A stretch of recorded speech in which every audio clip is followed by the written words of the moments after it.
Si vous écoutez le gouvernement, ceux qui nous dirigent, tout va bien en France. Et si vous dites le contraire, eh bien vous êtes un affreux comploteur. En fait, vous êtes un traître. Mais la réalité, les chiffres, eux, sont tombés. Et le réel, c'est quand on se cogne. Le réel est impitoyable. Et la réalité, c'est quoi? C'est qu'il y a 50 000 chefs d'entreprise qui se sont retrouvés au chômage. Bonjour et bienvenue dans cette nouvelle vidéo de DME en direct. Comme toujours, si vous n'êtes pas abonné, je vous suggère de le faire et de cliquer sur la cloche pour être prévenu lorsque je sors une nouvelle vidéo. Oui, ça m'énerve. Oui, je suis déjà énervé. Oui, je suis déjà énervé parce que quand vous écoutez Bruno Le Maire à la fin du 2023, tout va bien en France. Il a fait plusieurs tweets, plusieurs discours pour dire que tout allait bien. Que le pays allait même mieux que bien. Et que quand des gens comme moi osaient tirer le signal d'alarme, osaient dire qu'il y avait des faillites d'entreprises, osaient dire qu'on n'aurait pas la croissance espérée et que tout cela n'était que billevesé, eh bien on était traités de traîtres, de gens qui voient la vie en noir. Seulement la réalité, elle vient de tomber. La réalité, elle est dure. La réalité, c'est que l'entrepreneuriat en France est en train de mourir. Que vous avez 50 000 chefs d'entreprise qui ont perdu leur entreprise l'an dernier. Qui sont au chômage.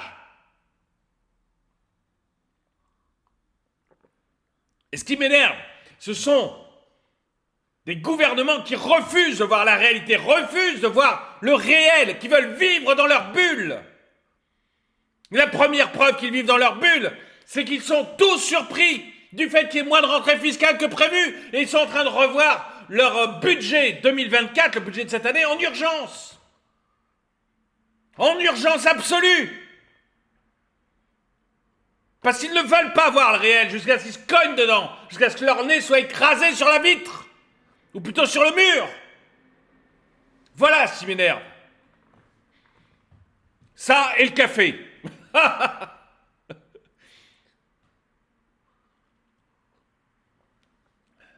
Excusez-moi. Je sais que certains râlent parce que je m'énerve trop dans mes vidéos, mais voilà, il y a des vidéos où je suis énervé, des vidéos où je suis plus cool. Là, ça m'énerve. On va regarder ça ensemble tranquillement. La dure réalité économique de 2023 a laissé des cicatrices profondes dans le tissu entrepreneurial français, comme en témoignent les chiffres alarmants publiés récemment par le cabinet Altares et l'association GSC. Avec plus de 50 000 chefs d'entreprise se retrouvant au chômage, l'année écoulée a marqué un nombre record. L'année écoulée a marqué un nombre record. Mais Bruno Le Maire vous disait que tout allait bien. En fin d'année, tout allait bien. Et c'est moi qui ai raconté n'importe quoi. Et c'est les gens comme moi qui étions des traîtres, qui refusions de voir la grandeur de l'administration, la grandeur du gouvernement, le génie de ceux qui nous dirigent. L'année écoulée a marqué un sombre record. Un saut impressionnant de 33,3% par rapport à l'année précédente. 33,3% de plus par rapport à la 2022. Qu'est-ce qu'il leur faut? Qu'est-ce qu'il leur faut pour se réveiller?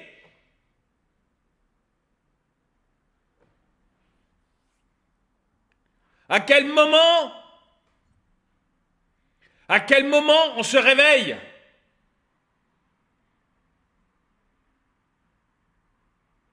À quel moment on arrête les couillonneries?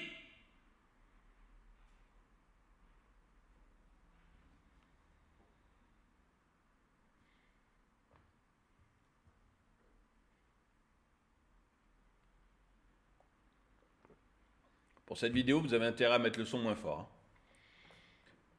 Pourquoi cette montée en flèche des liquidations judiciaires et des pertes d'emplois parmi les dirigeants d'entreprise? Les experts pointent du doigt plusieurs facteurs, notamment la hausse des taux d'intérêt, le surendettement des entreprises, et la fin des aides Covid qui ont créé une tempête économique parfaite. Mais toutes avec la même source. Excusez-moi, toutes avec la même source. Pourquoi il y a une hausse des taux d'intérêt? Pourquoi il y a une hausse des taux d'intérêt? À cause de l'inflation. Pourquoi l'inflation? L'inflation est un phénomène monétaire en tout lieu et en tout temps. Pourquoi une hausse de l'inflation? Parce que la Banque centrale a fait de la planche à billets, parce que les États se sont surendettés, comme jamais. Et la France encore plus que les autres. Résultat, vous mettez trop de monnaie dans le système, trop de monnaie non productive dans le système, et vous créez de l'inflation. C'est automatique.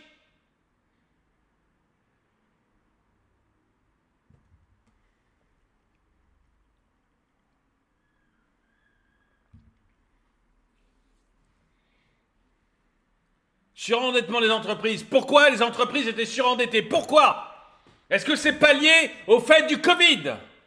Est-ce que c'est pas lié au fait que notre gouvernement nous a enfermés pendant plusieurs mois à nous dire vous ne pouvez pas bosser? À fermer des bars, à fermer des restaurants, à fermer des discothèques pendant de longs mois.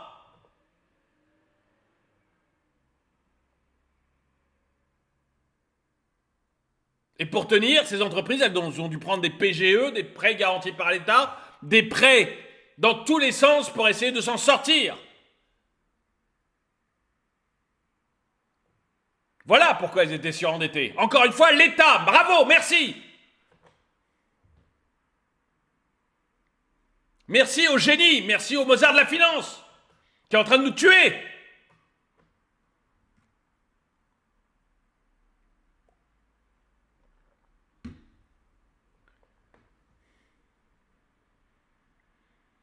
Et la fin des aides au Covid. Bah oui, restez plus qu'à débrancher le fil. Mais si dès le début vous aviez agi normalement, si l'État s'était bien comporté dès le commencement, il n'y aurait eu ni inflation, ni surendettement des entreprises, ni besoin d'aide Covid. Tout ça, ce sont des incompétences de l'État. Et 50 000 entreprises qui ferment.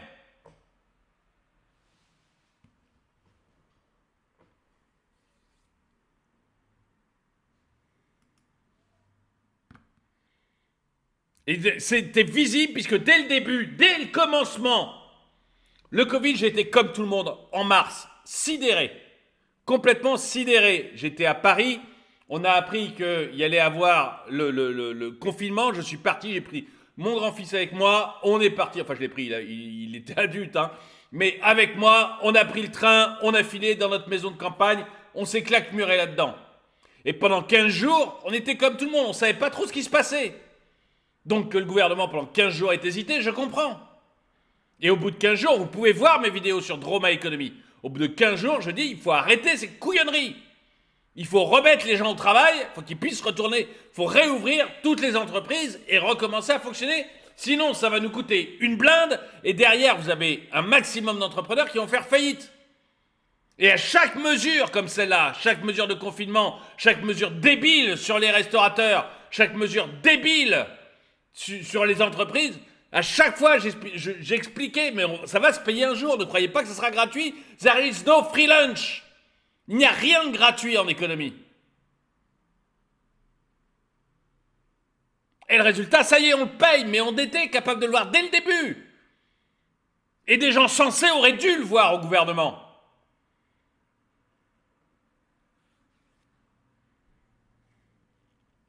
Alors, soit ils ne sont pas censés et ils ne voient pas les choses, et dans ce cas, qu'est-ce qu'ils font à ces postes-là?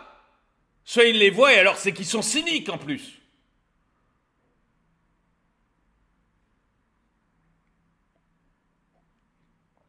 Et honnêtement, regardez toutes mes vidéos. Toutes mes vidéos, je prédis comment ça va se passer. Toutes! Je dis comment ça va finir, parce qu'il n'y a pas d'autre choix, il n'y avait pas d'autre réalité. Vous savez, l'économie, c'est pas du rêve, c'est pas eux, ils vivent dans des sphères, ils rêvent dans des bulles. Mais l'économie, c'est pas ça. L'économie, c'est du réel, c'est votre vie à vous. C'est votre vie à vous. Et bien, vous, dans votre vie à vous, si vous ne travaillez pas, vous ne gagnez pas d'argent. C'est la même chose pour l'État en plus gros. Si les entreprises ne fonctionnent pas, elles ne gagnent pas d'argent, l'État ne gagne pas d'argent. Et si les entreprises ne gagnent pas d'argent, elles font faillite, et l'État se trouve en difficulté financière. C'est facile. Ce qui vous arrive à vous, Vous devez imaginer que c'est exactement la même chose, en plus gros pour une entreprise et en beaucoup plus gros pour un État. Mais c'est la même chose. Avec une distinction seulement, l'État est immortel. Mais en dehors de ça, c'est la même chose. C'est pas compliqué l'économie. Et les gens qui nous dirigent auraient dû voir ça depuis très longtemps.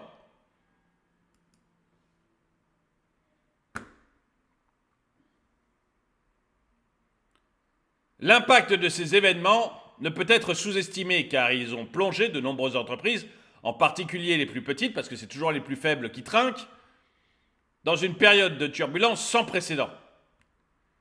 Frédéric Bass, directeur général d'Altares, souligne que cette vague de chômage des patrons découle directement de l'augmentation brutale des défaillances d'entreprises en 2023, dont j'ai parlé très souvent sur cette chaîne. Une tendance qui s'est confirmée, qui s'est intensifiée, après la parenthèse du Covid. J'en ai parlé tout au long de l'année dernière sur cette chaîne. Les hausses de faillite sur les agents immobiliers, c'était plus 80%. Mais dans le bâtiment en général, plus 40%. La restauration, même chose.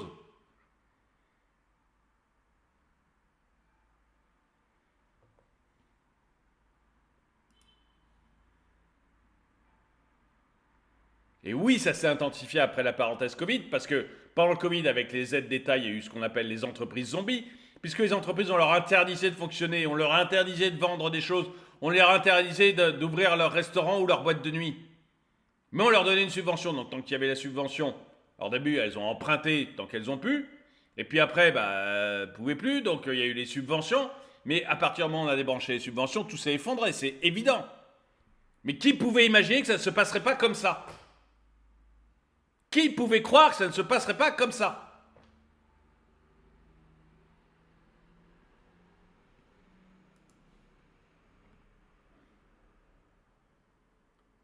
Cette situation a particulièrement touché les très petites entreprises, souvent familiales, qui peinent à rembourser leurs dettes alors que l'économie ralentit.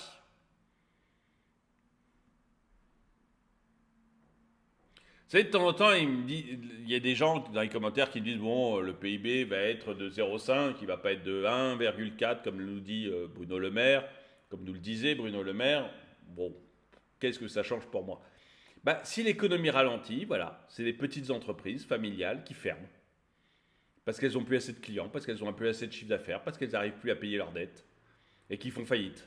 Et ça veut dire aussi des salariés qui se retrouvent au chômage.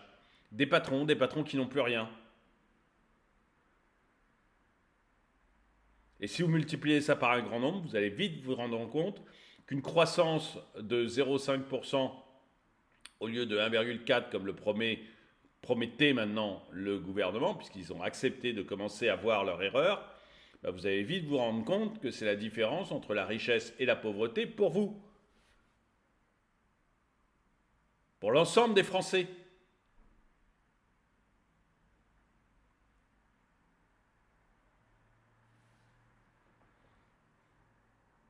Toutes ces décisions stupides qu'ils prennent, ça a des conséquences directes sur les sous-sous qui sont dans vos poches. Direct.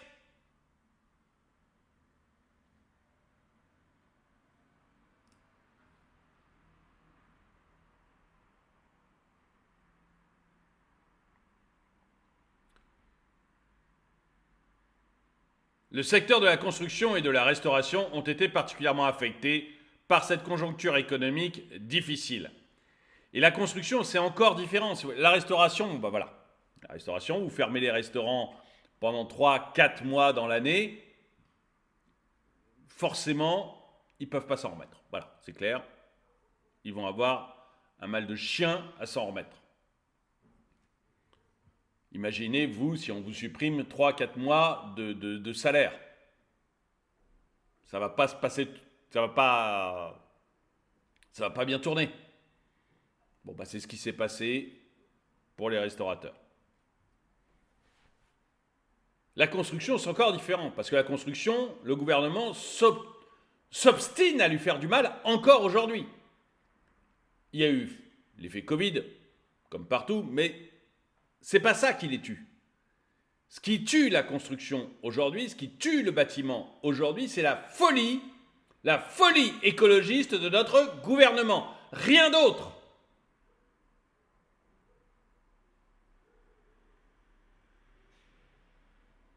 Quand vous mettez des normes dans la construction, des normes dans tous les sens, des normes vertes, des normes écologiques dans tous les sens, vous augmentez le prix de la construction, vous augmentez fortement le prix de la construction. Du coup, les appartements que vendent les constructeurs sont beaucoup plus chers. Mais si les appartements sont beaucoup plus chers, vous avez beaucoup moins de clients potentiels. Si en plus vous avez une hausse des taux au même moment, vous n'avez plus de clients du tout. Et si la construction, si le neuf est dans un tel état aujourd'hui, c'est parce qu'il n'y a plus de clients du tout en face. Et si en plus des normes, vous rajoutez des débilités comme le zéro artificialisation nette des sols, qui fait que le foncier coûte 2 fois plus cher et est très difficile à trouver, ben là aussi vous augmentez les coûts. Ces normes écologiques sont en train de nous tuer. Il faut à un moment se rendre compte.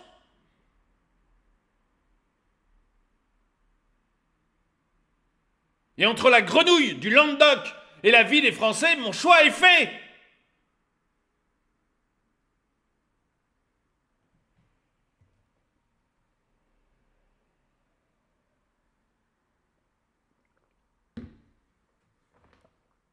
Ras-le-bol. Il y a un moment, ras-le-bol. Arrêtez les couillonneries. Arrêtez les couillonneries.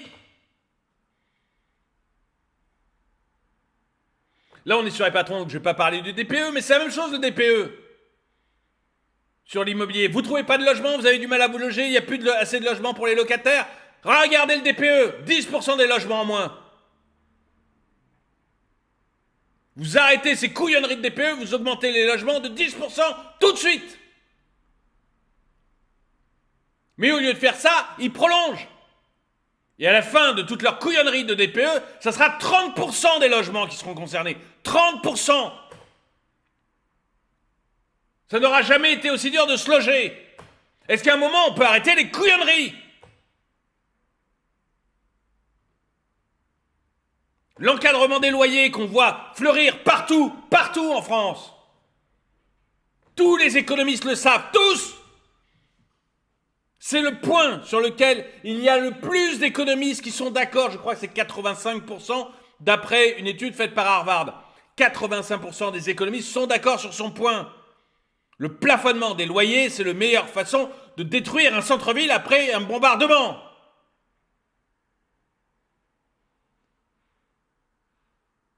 Et pour ceux qui ont un doute, pour ceux qui ne croient pas à la théorie économique, on peut pas croire, après tout les économistes se trompent, regardez l'Irlande, regardez Stockholm, c'est des catastrophes. À Stockholm, vous avez une liste, pour avoir un appartement, vous avez une liste d'attente de 7 ans. C'est une liste officielle de l'État, 7 ans. À cause du plafonnement.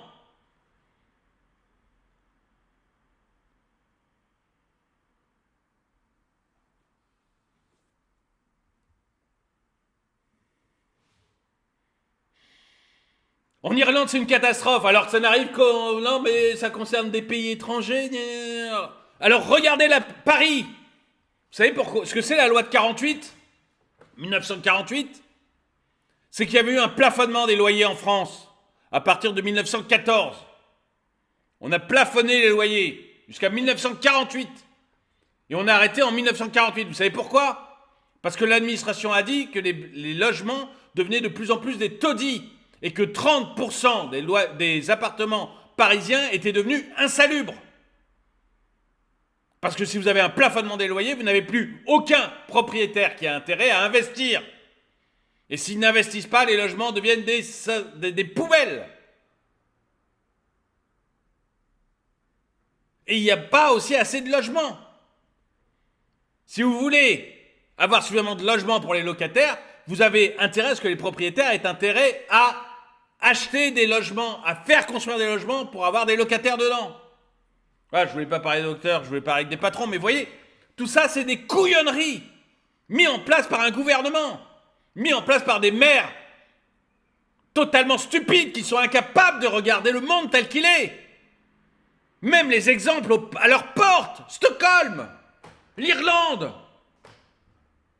la France de 1948, enfin je veux dire, c'est clair. On a tous les exemples qu'on veut. Et on n'a aucun contre-exemple, aucun.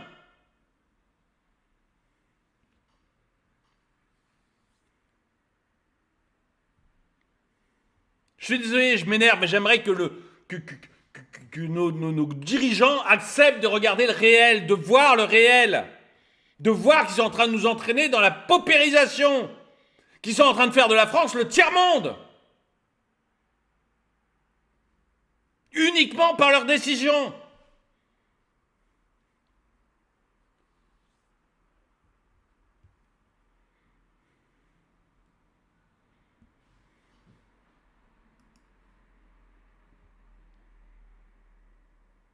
Donc les secteurs de la construction et de la restauration ont été particulièrement affectés par cette conjoncture économique difficile.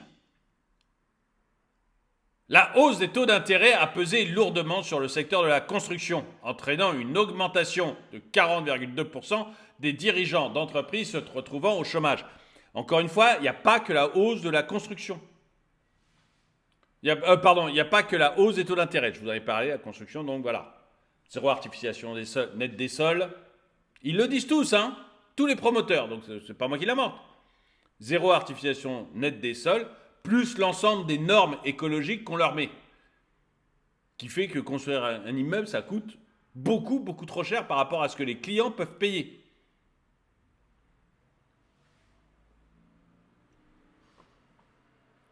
De même, la restauration a subi une hausse de 42,7 des pertes d'emplois parmi les chefs d'entreprise, en grande partie en raison des changements de consommation des ménages et de l'impact de l'inflation sur les coûts opérationnels. Mais aussi à cause du Covid, vous avez fermé les entreprises 3-4 mois dans l'année. Bon, vous leur donnez des aides pour qu'elles essayent de s'en sortir, mais voilà. Dès que les aides s'arrêtent, c'est fini, quoi, elles meurent.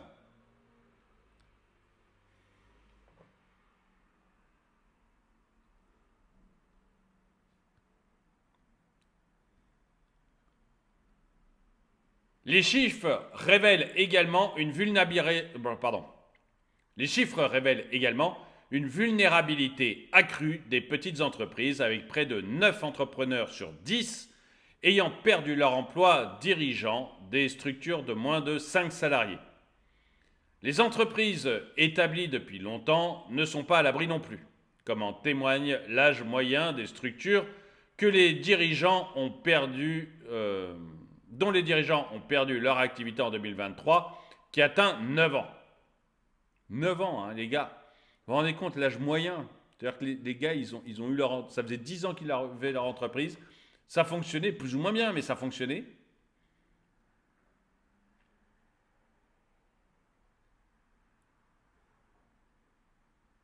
Ils font faillite au bout de 10 ans. Si vous voulez, ça me touche parce que, voilà, j'ai été chef d'entreprise, je me rends compte de ce que c'est. On y met son cœur, on y met beaucoup de choses de soi-même dans son entreprise. Et la voir comme ça s'effondrer, mais c'est un crève-cœur. C'est un crève-cœur. Je reçois des témoignages de certains d'entre vous régulièrement dans les mails quand je parle justement des faillites de chefs d'entreprise. C'est un crève-cœur pour tous. C'est aussi pour ça que ça me touche, c'est aussi pour ça que ça m'énerve de voir des choses comme ça.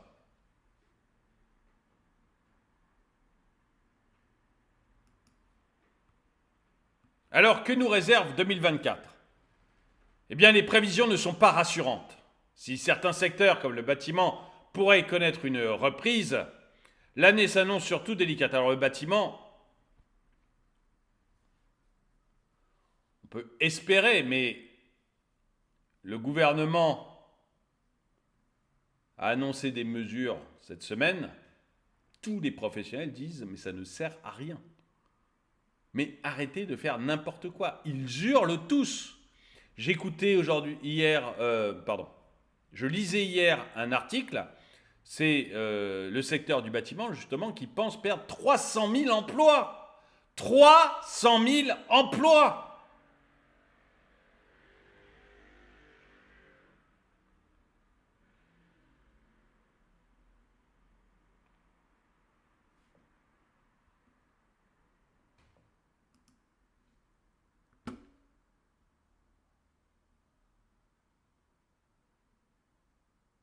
Donc l'année s'annonce tout aussi délicate, avec une croissance attendue faible et une hausse prévue des défauts d'entreprises. Il va y avoir encore plus d'entreprises qui vont faire faillite cette année par rapport à l'an dernier. Quand est-ce qu'on se réveille? Quand est-ce que nos dirigeants se réveillent? Quand est-ce qu'ils acceptent le réel? Quand est-ce qu'ils acceptent de renoncer à l'idéologie?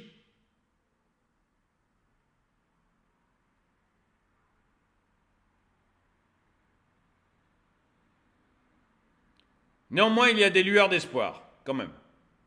Notamment une possible baisse des taux d'intérêt. Donc on verra en juin ce que décide la Banque Centrale Européenne. Une reprise de la consommation. J'ai des doutes, on verra. C'est trop tôt dans l'année pour dire qu'il n'y aura pas de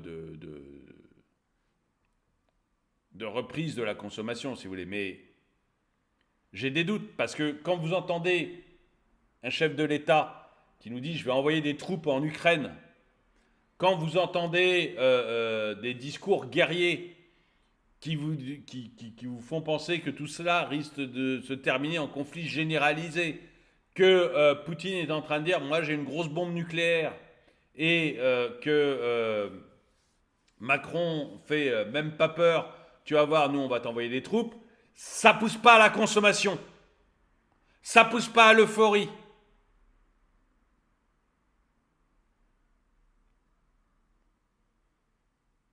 Quand tous les matins, des ânes, des prêtres, allez, j'ai appelé ça des grands prêtres. Je ne veux pas parler des prêtres parce que ça n'a rien à voir avec les catholiques, mais vous savez, les grands prêtres de l'ancien temps qui adoraient les dieux polythéistes, quand tous les matins vous avez des grands prêtres qui vous annoncent la fin du monde à cause de la consommation, à cause des humains qui sont méchants, qui à conduire leur voiture, quand tous les matins vous avez ces grands prêtres qui vous annoncent la fin du monde et que l'État leur emboîte le pas en leur disant que vous êtes des méchants parce que vous consommez, que vous êtes des méchants parce que vous utilisez leur voiture et qu'on va vous mettre des taxes parce que votre robe est pas assez chère, ça pousse pas à la consommation. Tout ça, au mieux, ça pousse à l'épargne. Donc la reprise de la consommation, avec un autre discours peut-être. Avec un autre discours peut-être. Mais avec le discours qu'ils tiennent, ça me semble complètement farfelu d'y croire. Dites-moi dans les commentaires si vous êtes poussé à consommer plus en ce moment. Est-ce que vous avez envie de consommer plus? Est-ce que vous avez envie de vous acheter des choses en ce moment? Dites-le moi dans les commentaires, tiens. On va voir. En direct, on va voir. Quand on se passe son temps à culpabiliser les Français, à leur dire que ce sont des méchants, parce qu'ils polluent, parce qu'ils consomment en achetant des robes pas assez chères, parce qu'ils jettent des trucs, parce qu'ils vivent tout simplement. Ben ça pousse pas à la consommation. Quand on leur annonce qu'il va y avoir la guerre et que ça va être horrible et que Poutine va envahir l'Europe, ça pousse pas à la consommation. Donc la reprise de la consommation, ça me semble pas évident. Et l'impact positif des Jeux Olympiques, on verra bien.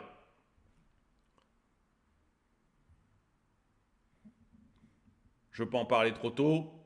Moi, de ce que je sais sur les Jeux Olympiques, ça a toujours coûté beaucoup plus cher que ça n'a rapporté dans tous les pays qui l'ont fait. À ma connaissance, je me trompe peut-être.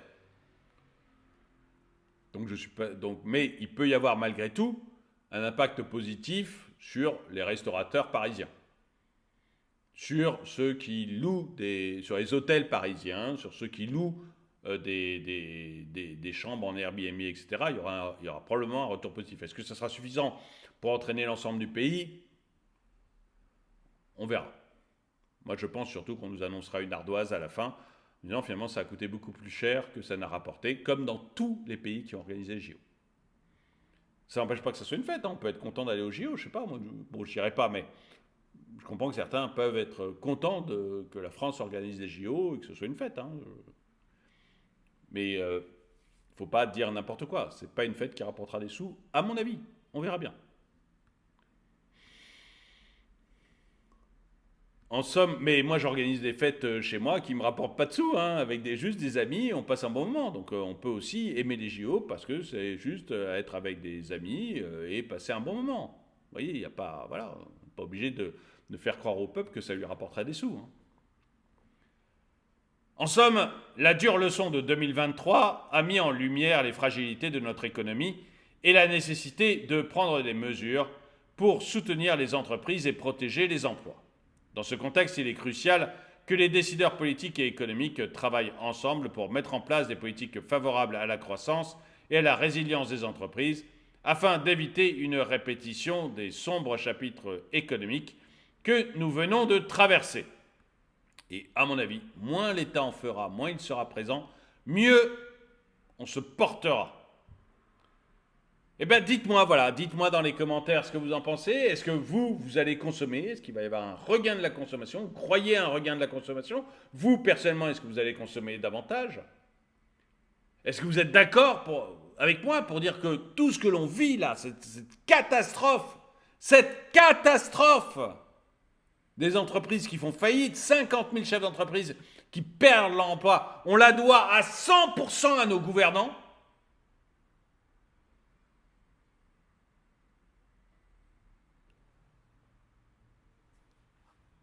Ou est-ce que vous pensez que non? Qu'ils font au mieux? Qu'il y a une guerre en Ukraine? Qu'il y a eu le Covid? Et que du coup, voilà, ils font au mieux dans des circonstances très difficiles. Et enfin, est-ce que vous trouvez normal que notre ministre de l'économie, Bruno Le Maire, n'ait rien vu venir? En septembre-octobre, il disait quand même à la télé, il tweetait le fait que tout allait bien. Et que si on disait le contraire, c'est qu'on était un affreux pessimiste. Donc il n'a rien vu venir. Est-ce que vous trouvez que c'est normal que le ministre de l'économie ne voit rien venir?